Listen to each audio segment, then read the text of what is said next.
Allez, on recommence. Bonsoir à tous et bienvenue dans cet atelier du samedi 7 juillet 2018 sur la création de l'eau. Je prends le relais de Jean-Jacques pour ce soir et n'oubliez pas que le samedi 14 juillet, comme c'est la fête nationale, il n'y aura pas d'atelier. Alors je vais vous présenter en fait deux expériences que j'ai faites où il s'est trouvé que j'ai fabriqué de l'eau. C'était pas fait exprès, c'était pas mon intention. Mais voilà, ça a été fait tout à fait par hasard. Donc sur la première, alors déjà, une petite révision. On va dire que c'est un prérequis pour la séance, pour la compréhension de ce qui se passe. Pour les gens qui débutent et qui ne savent pas forcément, je vais vous expliquer brièvement comment faire un patch simple. Alors, bon, je me doute qu'il y en a plein qui savent déjà, mais c'est une révision.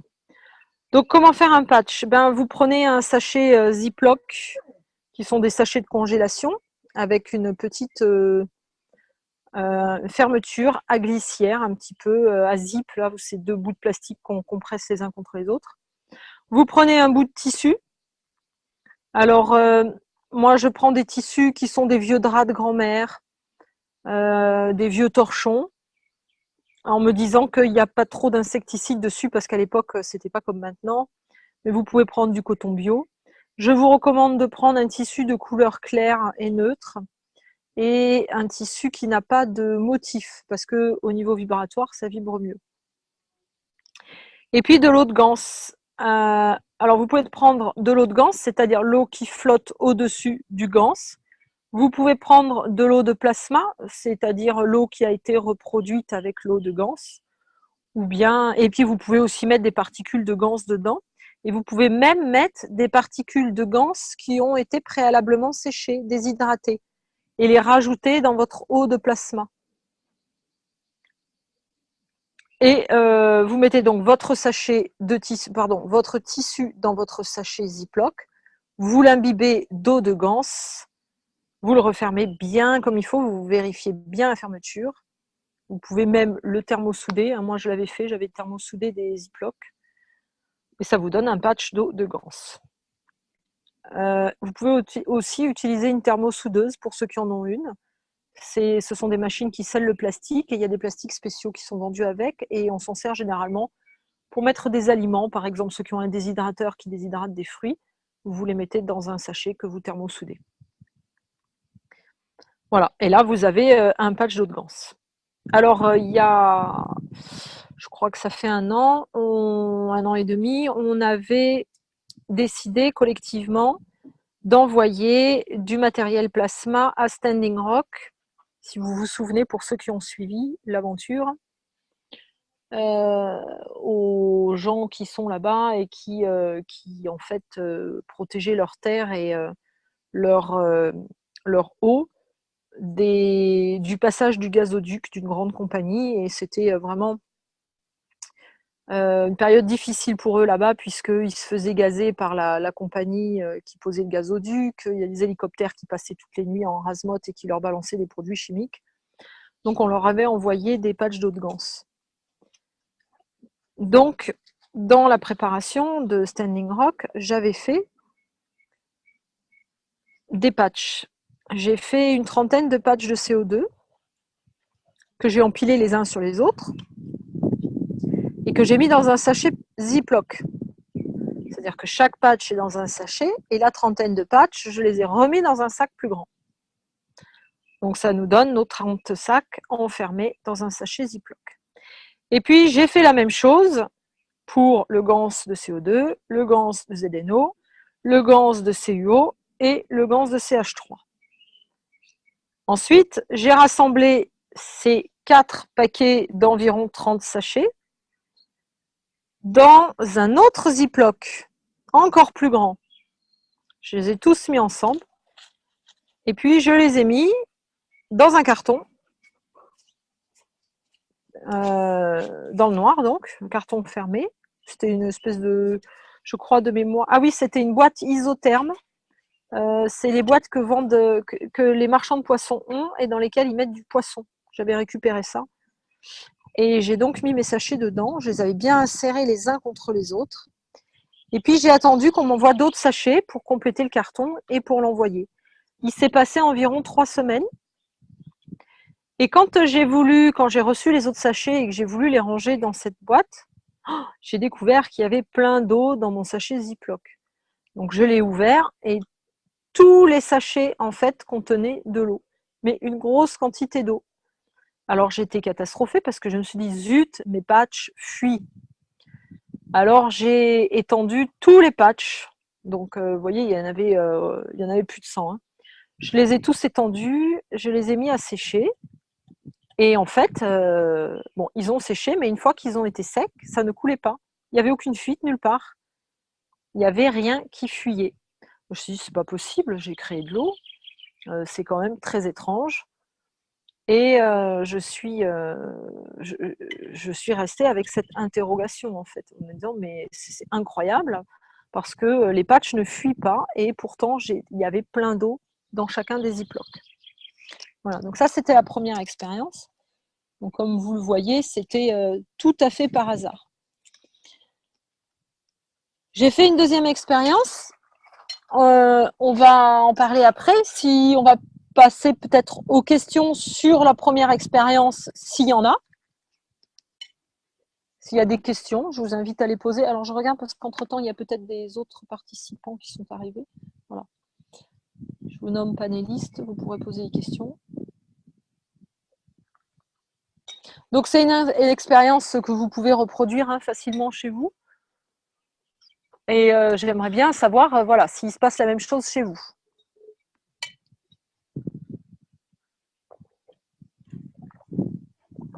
Est-ce que quelqu'un, vous avez bien compris, ou vous voulez poser une question, intervenir?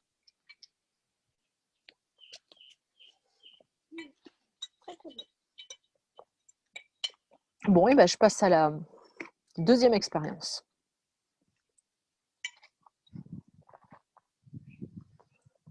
Alors là, c'est pour une petite dame. J'ai fait un grand patch d'environ 1 mètre par 1 mètre. Donc le but, c'était qu'elle puisse s'allonger dessus et en prendre un autre sur sa poitrine. Moumine. Et donc j'en avais fait bien sûr, le plus grand contenait plus de plasma que le petit, évidemment. Donc il y avait un ratio différent. Et je les ai roulés très serrés ensemble. J'ai fait ça un soir et j'avais prévu de les apporter à cette dame le lendemain. Et je les ai posés sur la table. Je suis allée me coucher. Le lendemain, quand je me suis levée, il y avait plein d'eau sur la table. Ma table alors c'était une belle table en bois. J'étais un peu embêtée parce qu'il y avait de l'eau partout. Il y avait de l'eau par terre. Ça avait coulé sur le sol. Donc pareil, je me suis dit zut, le patch, il fuit. Je l'ai étendu. Enfin, j'ai étendu les 2 patchs. Ils ont séché puisqu'ils étaient trempés.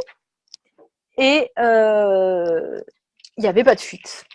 Comme sur la première expérience, il n'y avait absolument aucune fuite. C'est-à-dire qu'à aucun moment, ils ont goûté sur le sol. Je les avais bien roulés et je les avais roulés assez serrés, un petit peu comme dans la première expérience où les patchs étaient empilés les uns contre les autres, c'était serré.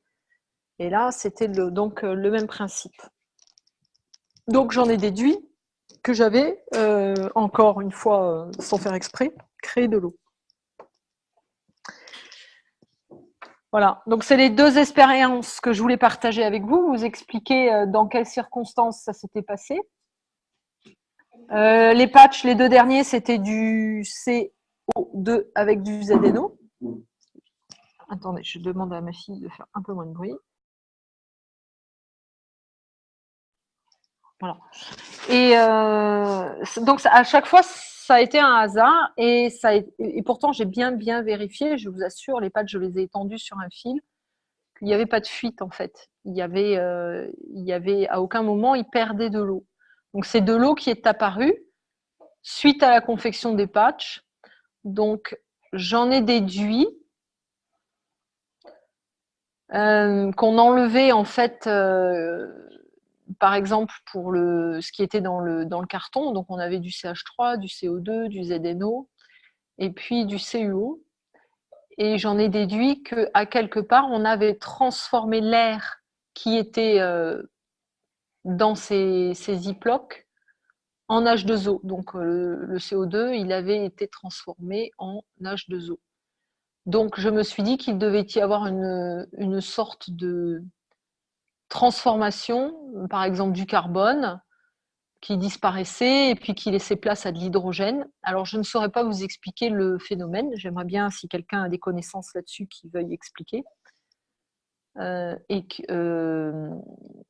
Et c'est comme ça, en fait, on avait perdu, par exemple, dans l'air, on a du CO2, donc on a du carbone et 2 oxygènes, et on se retrouve avec de l'H2O, c'est-à-dire qu'on se retrouve avec de l'hydrogène, et puis, enfin 2 hydrogènes et de l'oxygène. Voilà, donc c'était les 2 expériences que je voulais partager avec vous. Est-ce que quelqu'un veut intervenir ou dire quelque chose à ce sujet, ou tenter les expériences, de faire la même chose et d'essayer de reproduire pour voir si c'est la même chose chez vous? Et qu'est-ce que vous en pensez? Dans la deuxième expérience, j'ai oublié de vous spécifier que c'était encore du thermosoudé. Là, c'était des vrais sachets alimentaires avec un molleton à l'intérieur ou du tissu, ça dépend quel patch, plus de l'eau de ganse, avec de la poudre de ganse séchée, et le tout thermocédé à la soudeuse. Voilà. Je vous laisse la parole si vous voulez intervenir.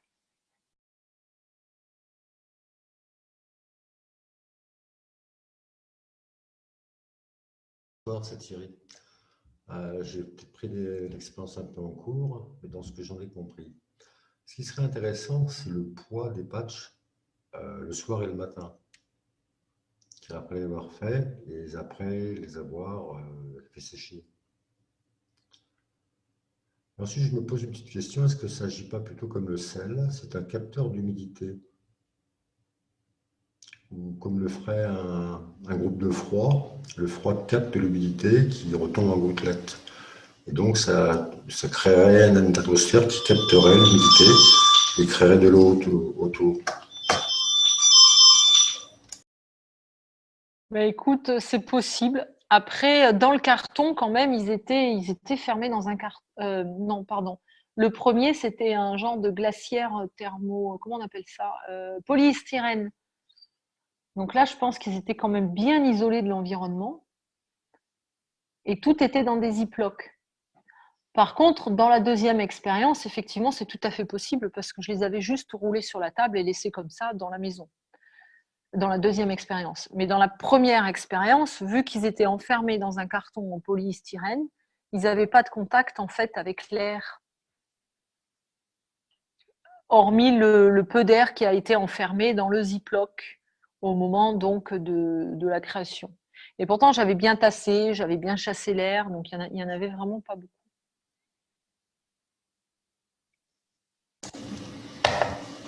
Oui, mais même dans un carton bien qu'on peut paraître bien scellé, l'humidité peut rentrer, ne pas forcément ressortir. Donc il y aurait une réaction éventuellement de froid. Ça créerait un champ froid, un champ plasmatique de froid qui attirerait l'humidité. Je le vois comme ça. Mm. Comme le phénomène du sel, qui peut attirer l'humidité à lui. C'est possible. Honnêtement, je doute parce que ces glacières, elles sont faites pour les poissonniers, pour pas qu'il y ait de fuite. Ils transportent même des animaux dedans dans les aquariums, les animaleries. Ils transportent même des poissons là-dedans. Donc c'est vraiment fait pour qu'il y ait rien qui entre, rien qui sorte. Mais pourquoi pas? Je l'avais pas scotché, donc c'était pas fermé hermétiquement vraiment. Donc peut-être.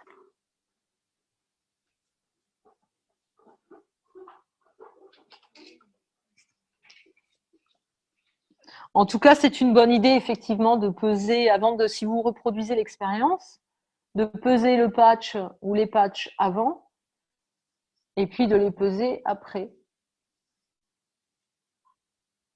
Normalement, à mon avis, le poids ne doit pas bouger. Une fois qu'ils auront évacué le surplus d'eau créé, le patch reste le même.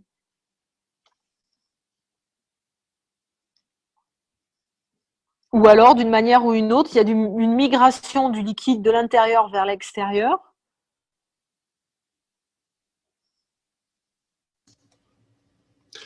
Mais dans le temps, c'est-à-dire en renouvelant l'opération, en séchant, en remettant en rouleau, par exemple, les 2 dernières patchs et en les reposant sur la même table, est-ce que le lendemain, est-ce qu'il y aurait à nouveau de l'eau?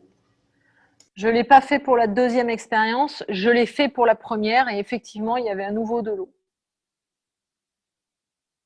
Et dans la première, le bocal, il serait quand même assez hermétique. Il n'y avait pas de bocal dans la première, il y avait des sachets Ziploc enfermés dans une boîte en polystyrène. Oui, donc la boîte en polystyrène serait bien hermétique. Oui, oui. Et après, je les ai. Alors, la boîte en polystyrène, après, elle est partie à Standing Rock. Comme j'avais un doute sur les patchs, je ne les ai pas fait partir. Et ce sont des patchs qui ont été après mis dans une boîte en carton et l'expérience s'est renouvelée. C'est-à-dire qu'il y avait à nouveau de l'eau dans la boîte à carton. La boîte en carton, elle était trempée. Donc, elle a été renouvelée, en fait, l'expérience. Et j'ai ressorti les patchs, je les ai réétalés sur un rebord de fenêtre, accrochés sur la tringle à rideau, etc. Ils ont séché, il y avait toujours de l'eau dedans et ils n'ont pas fui. Et je les ai gardés un moment parce que ça fait pas longtemps qu'il n'y en a plus. Hein. Ça fait plus d'1 an que j'en avais et bon, je les ai distribués du coup puisqu'ils n'étaient pas partis à Standing Rock, à droite, à gauche. Il y en a quelques-uns, il y en a très peu qui avaient pris des taches noires à l'intérieur, un peu comme du moisi. Donc je les ai jetés et les autres, bah, ils ont été utilisés.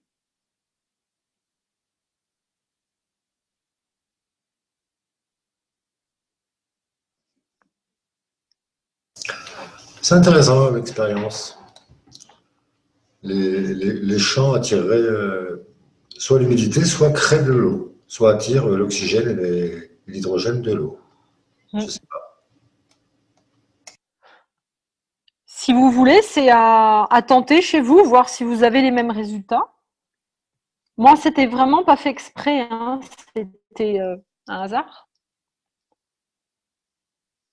Mais du coup, voilà, si vous voulez faire une copie d'écran là et puis refaire chez vous.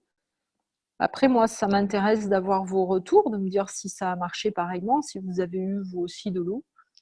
Donc la première expérience est plus longue que la deuxième, hein, évidemment, puisqu'il faut faire plus de 100. Moi j'ai fait une centaine de patchs. Il devait y avoir 120 plus parce qu'il y avait certains paquets, il y avait 30, 35, 40, 33 patchs, je me rappelle. Donc il y avait un peu plus de 100 patchs. Et dans la deuxième expérience, par contre, ça c'est très très rapide. Hein. Et à mon avis, même avec des patchs qui ne sont pas aussi grands, si vous n'avez pas la possibilité de faire des grands d'1 mètre par 1 mètre, mais en les roulant bien serrés et en les posant à quelque part dans un récipient, hein, parce que vous avez vu, si vous créez de l'eau, bah, vous allez en mettre un petit peu partout, et puis de voir donc le résultat. Et puis peut-être, comme dit Thierry, de les peser avant l'expérience et de les repeser après, voir s'il y a une différence de masse.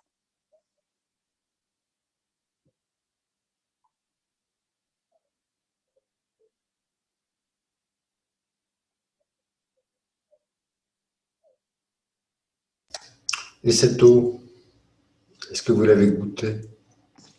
Non, j'ai pas pensé à la goûter. Parce qu'à chaque fois, en fait, j'ai cru que les patchs avaient fui. Et la première, c'était sur ma belle table en bois. Alors, j'étais plutôt dégoûtée parce que ça avait fait des grosses traces. Après, il y avait l'eau par terre, mais c'est vrai que j'ai pas pensé à la goûter.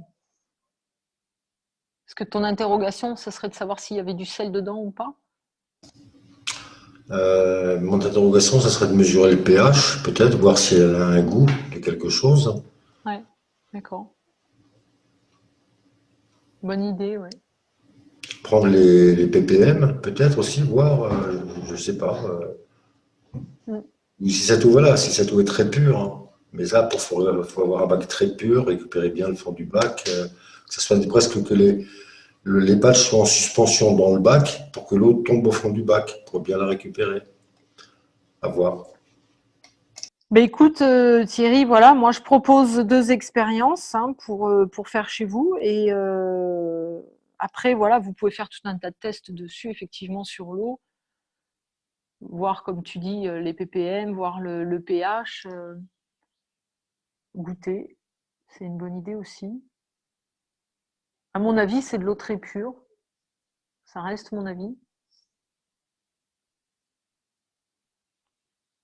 Parce qu'elle va être créée pour moi, elle est créée de l'air en fait. Fred, Oui, Corinne? ton, ouais, ton gans, s'il n'était pas dessalé, Si, bah alors, il n'y avait pas de sel, donc si, si. s'il Ben était on dessalé, c'est pas le sel qui attire l'eau. Enfin, s'il était vraiment dessalé, il n'y a pas de raison de. Tu vois. Non, non, il était dessalé, je m'en souviens, puisqu'on s'était fait la réflexion de comme il gelait à Standing Rock, on s'était dit la prochaine fois, peut-être on laisse le sel, comme ça gèlera plus. Je sais pas si vous vous rappelez. Ouais, mais je crois que le gant, je crois qu'il gèle pas quand même. Moi, je fume mon CO2 qui est dehors, je crois qu'il gèle pas. Je sais pas pourquoi. Ben là, quand Justine a reçu les patchs, ils étaient gelés. Ah ouais, mais moi, comme ils sont, c'est un kit en fait dans un sachet, mais il y a encore tout le kit de fabrication. C'est peut-être pour ça. C'est pas. Ouais. Alors, je sais que Monsieur Cash dit que ça ne gèle pas, mais peut-être qu'il parle du gans et que dans les patchs qu'on a envoyés, il y avait peut-être de l'eau de gans, il n'y avait peut-être pas suffisamment de gans matière pour que ça ne gèle pas. Après, il peut y avoir pour créer de l'eau. Donc, on peut soit avec du sel, effectivement, dans ce cas-là, on la retire. On peut aussi avec une différence de température. Admettons que bon, dans la boîte hermétique, ça me paraît peut-être pas vraiment concevable, mais pourquoi pas. Admettons que ton patch, il reste toujours à une certaine température. Admettons que le gaz de CO2, il reste par exemple, je sais pas moi, à 20 degrés tout le temps, constamment, et que la température descende en dessous. Dans ce cas-là, la différence de température, si le patch descend pas à la température de l'air, ça peut être la condensation avec le froid et chaud, tu vois. Mm. Mais ça crée de l'eau quand même. Puisque dans Ouais. le désert, ils servent bien de cette condensation d'ailleurs pour Mhm. créer de l'eau potable et de l'eau qu'ils boivent. Hein. C'est l'eau qu'ils récupèrent dans l'air. Hein. J'y avais pensé aussi parce que comme le CuO, on dit qu'il est chaud et que le CO2, il est froid, je m'étais dit ça a fait une différence peut-être de température, ça a créé de l'humidité, de l'eau. Mais bon, il y avait aussi du CH3, il y avait du ZNO. Et dans la deuxième expérience, il y avait vraiment que du CO2 ZNO. C'est tout. Il n'y avait rien d'autre. Il n'y avait pas de Mais CuO, il alors n'y moi, avait je pas de parlais pas des CH3. patchs, je parlais pas des patchs entre eux. Je Ouais. parlais du patch et de l'air ambiant. Uh-huh. Quand, tu sais, comme on met des pierres souvent pour récupérer de l'eau dans le désert, hein, Mhm. derrière un plastique, parce qu'elle doit rester à une température peut-être plus fraîche. Alors, est-ce que le CO2 ou est-ce que les patchs sont pareils? De toute façon, il faut bien que quelque chose l'attire, l'eau. C'est de l'eau qui est dans l'air qui arrive là. Elle se crée bien de quelque chose. Tout à fait. C'est dommage qu'on n'ait pas Gigi ce soir parce qu'il aurait peut-être pu nous expliquer que ZNO plus CO2 plus, enfin, à quelque part transmute et devient H2O. À mon avis, il y a une histoire comme ça, hein, de création en fait finalement de cet hydrogène par l'interaction des champs. Puisque là, dans la deuxième expérience, on avait deux potentiels différents. Ils étaient roulés très serrés. Et puis, il y a peut-être aussi, il faut prendre en compte la matière, c'est-à-dire le plastique. Et je me souviens qu'effectivement, il me semble qu'il y a de l'hydrogène dans le plastique. Donc, est-ce que à quelque part le plastique du Ziploc ou du sachet alimentaire, c'est pas combiné avec des atomes donc d'oxygène pour former de l'H2O?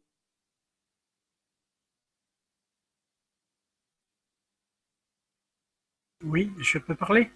Oui, bien sûr. Oui, voilà. Alors, tu te souviens les patchs qu'on avait réalisés là-bas Oui. lors du stage. Après, je les ai mis dans une boîte plastique, mais ces boîtes plastiques qui se ferment, il faut appuyer tout le tour et ça fait clac, clac, clac, et il faut appuyer absolument tout le tour, c'est étanche. D'accord. Et quand je les ai ressortis, 2 ou 3 mois après, mais tout était humide entre. Alors j'ai dit, mince, il y en a un qui fuit. Ouais, mais il n'y a pas de fuite. d'accord. Et alors là, c'était fermé, complètement fermé. Ça me Voilà ce que je surprend peux pas. te dire. Ça me surprend pas parce que j'ai vécu la même chose que toi. Puis ça, finalement, c'est des patchs que tu as fait chez moi, hein. Oui, oui, oui, Ouais, exactement. Ou toi, tu y as participé, tu as travaillé autant que moi, sinon ouais, plus. ouais. Mm. Et du coup, voilà, mais c'est bien que tu en parles, Jean-Marc. Je te remercie parce que voilà, ça arrive pas qu'à moi. Ah oui, moi j'irai les voir demain. Demain, j'irai voir la boîte et je vais regarder. Ouais. Mais il va y avoir de nouveau de l'eau quelque part. Alors j'avais Mhm. cherché s'il n'y avait pas une fuite et je n'ai de fuite nulle part. Voilà. Eh D'ailleurs, ben, ils n'ont pas bougé ces patchs, hein. Mhm. Eh ben, ça Moi, m'est arrivé la même chose. J'ai cherché partout et j'ai pas trouvé de fuite. Et à chaque fois, j'ai pas livré les patchs comme c'était prévu. J'en ai pas fait ce que j'avais prévu parce que je me suis dit mince, j'ai pas bien fait. Il y a une fuite et en fait, il y avait pas de fuite.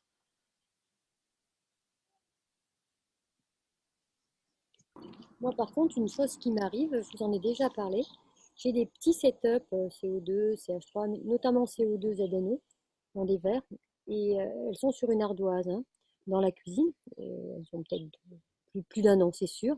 Et j'ai des flaques sur mon ardoise. Pourtant, les verres ne débordent pas. Donc, je me suis toujours dit, ça passe à travers le verre, mais si ça se trouve, c'est un petit peu le même phénomène qui se produit, en fait. Certainement.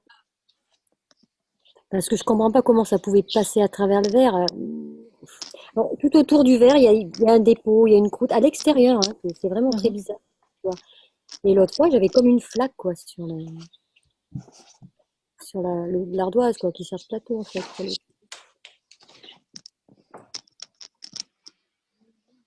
D'accord. Mais je pense qu'on n'est pas les seuls à qui ça arrive en fait, et puis que les gens à chaque fois doivent se dire oh mince, le patch il fuit. Mais en fait, il fuit pas forcément. C'est juste que vous êtes en train de créer de l'eau.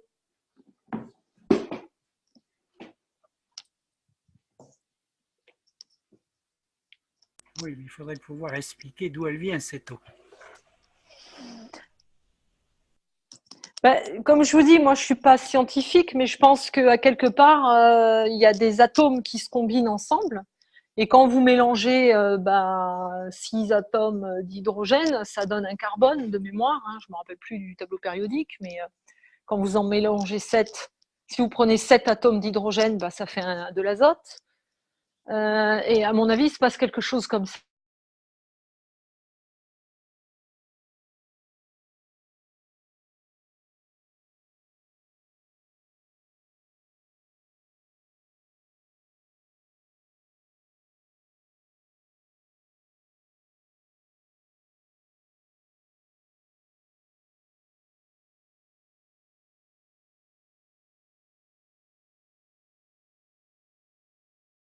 Je prends la parole. Ce qui peut être intéressant, c'est, si on en a la possibilité, c'est de mettre un thermomètre au cœur des patchs pour voir s'il y a une baisse de température.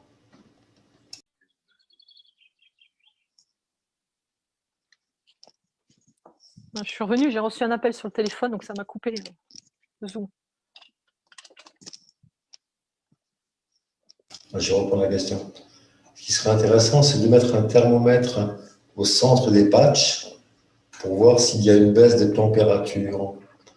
Et là, ça expliquerait le phénomène de champ qui ferait donc une différence de température et la captation de l'humidité. Ouais, c'est pas bête.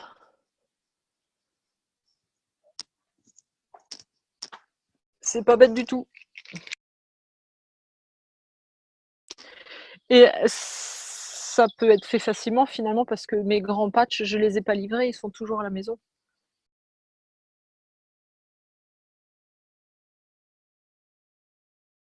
Et dans ce cas, c'est le frigo de demain.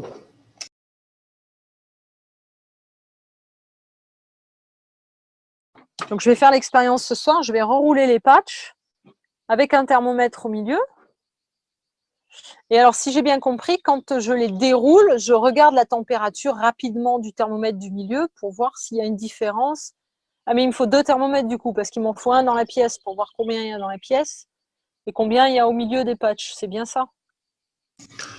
Moi, je mettrais le thermomètre le plus loin possible, mais qu'on voit éventuellement la lecture pour la suivre. Euh, et puis après, ben, en laissant le thermomètre à la température ambiante, il changera de température. Ouais, l'idéal, ça serait un thermomètre avec une sonde. Oui, parce que là, j'ai pas compris. Du coup, je mets un thermomètre au milieu des patchs et un dans la pièce. Non. Une fois que le thermomètre est sorti du patch, il va revenir à la température de la pièce. Donc on a les deux températures. Ok.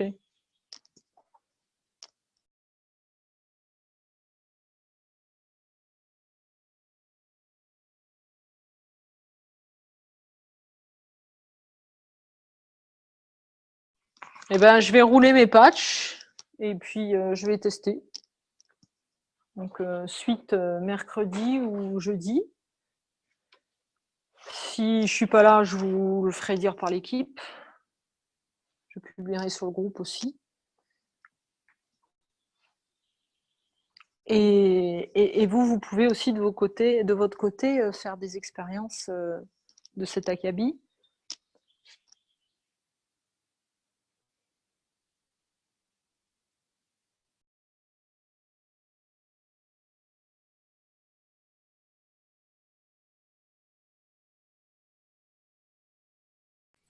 Je voulais juste un petit partage. Oui, Corinne, je t'en prie. Dans les patchs, c'est fréquent que je prends des compresses stériles. Alors, je prends une compresse que j'ouvre, elle se déplie, ça fait à peu près la taille d'un petit zip. Voilà, c'est pour info, si ça peut dépanner quelqu'un. Moi, je trouve ça pratique, c'est propre, voilà, c'est juste un petit détail comme ça. Alors moi, j'aime pas trop les compresses du milieu médical parce que c'est blanchi avec des produits chimiques. Et je préfère largement un truc biologique qui n'a pas d'insecticides ou de pesticides ou de produits chimiques super agressifs pour blanchir et que ça soit bien blanc. Voilà. Donc après, voilà, chacun fait comme il le sent mieux. Bon, j'étais partie là-dessus parce que j'avais entendu dire qu'il y avait beaucoup de patchs qui prenaient de la moisissure ou qui se détérioraient. Et moi, j'ai jamais eu ce genre de problème. Et en fait, je m'étais dit peut-être parce que j'ai des... C'est propre, quoi. Enfin, c'est stérile, hein. Je prends des compresses stériles, hein. Je prends pas des compresses en vrac, hein. Je veux dire, dans un emballage individuel.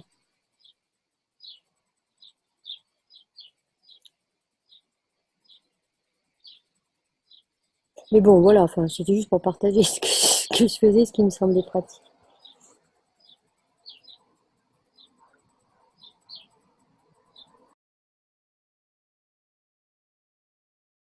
Ok, merci Corinne. Je l'ai pas dit dans le voilà comment faire les patchs. Là, vous pouvez aussi utiliser de la gomme xanthane, par exemple, ou de la gomme Gare, une autre gomme, pour épaissir votre eau de ganse avant de la mettre dans le patch. Ou alors, moi j'aime bien aussi les perles d'eau. Et ça donne une certaine consistance en fait au patch. C'est plus agréable, un petit peu comme ce qui se fait. Vous savez, les patchs qui sont dans le commerce avec un espèce de gel, de froid, de chaud qu'on met au frigidaire. Voilà, donc ça va leur donner cette consistance-là et du coup, c'est assez sympathique pour entourer un genou qui fait mal ou quoi. C'est plutôt pas mal.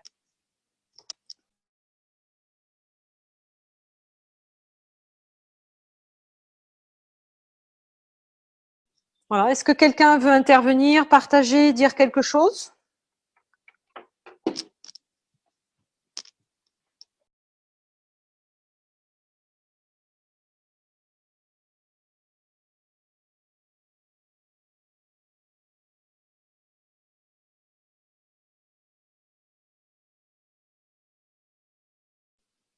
Bon, bah écoutez, si personne n'a rien à dire, on va clôturer la séance.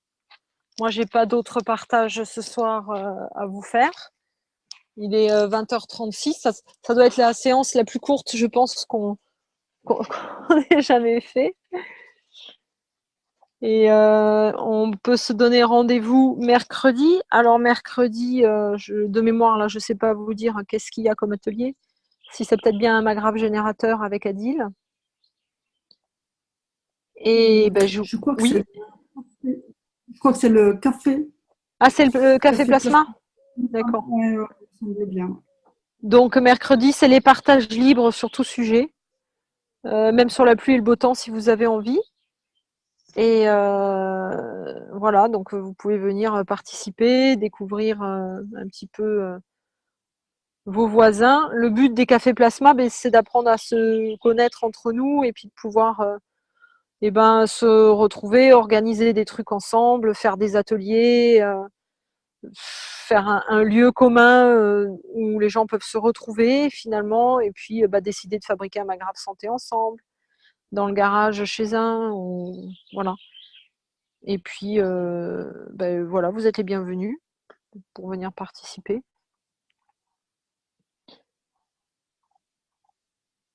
Pas d'autres questions?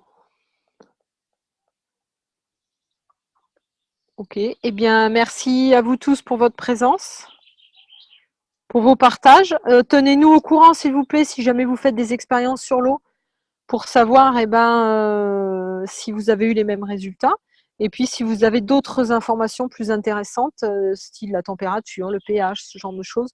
Moi, mon pH mètre ne fonctionne plus, donc je ne pourrais pas prendre le pH. Mais voilà, donc si vous voulez bien nous tenir au courant. Je vous souhaite à tous une très très belle soirée, un très beau dimanche. Merci d'avoir été présents et à bientôt. Merci à toi, Frédéric. Merci. Merci Frédéric. Merci Corinne. À tout.